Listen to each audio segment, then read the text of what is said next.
rien ne nous encourage tant à l'amour des ennemis, en lequel consiste la perfection de l'amour fraternel, que de considérer avec gratitude l'admirable patience du plus beau des enfants des hommes. Il a tendu son beau visage aux impies pour qu'ils le couvrent de crachats. Il les a laissés mettre un bandeau sur ses yeux qui d'un signe gouverne l'univers. Il a exposé son dos au fouet. Il a soumis aux pointes des épines sa tête, devant laquelle doivent trembler princes et puissants. Il s'est livré lui-même aux affronts et aux injures.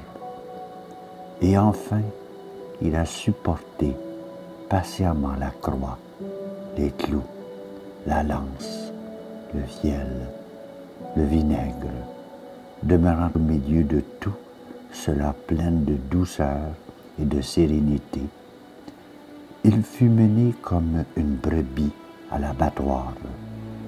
Il s'est tu comme un agneau devant celui qui le tondait, et il n'ouvrit pas la bouche.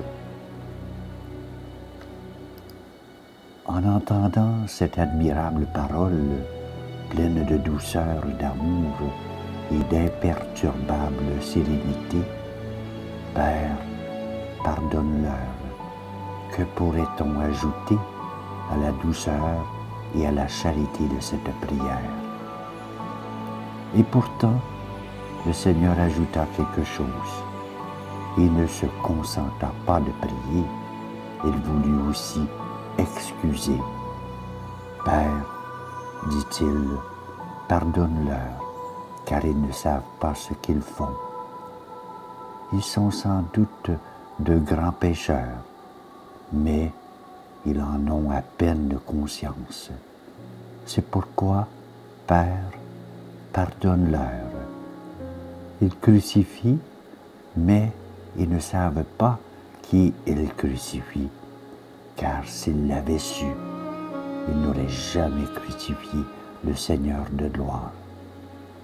C'est pourquoi, Père, pardonne-leur. Ils pensent qu'il s'agit d'un transgresseur de la loi, d'un usurpateur de la divinité, d'un séducteur du peuple. Je leur ai dissimulé mon visage. Ils n'ont pas reconnu ma majesté.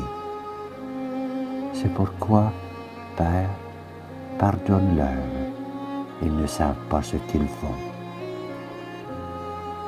Pour apprendre à aimer, que l'homme ne se laisse donc pas entraîner par les impulsions de la chair, et enfin de n'être pas pris par cette convoitise, qu'il porte toute son affection à la douce patience de la chair du Seigneur, pour trouver un repos plus parfait et plus heureux dans les délices de la charité fraternelle, qu'il étreigne aussi ses ennemis dans les bras du véritable amour. Mais enfin, que ce feu divin ne diminue pas à cause des injures, qu'il fixe toujours les yeux de l'esprit sur la sereine patience de son bien-aimé Seigneur et Sauveur. Amen.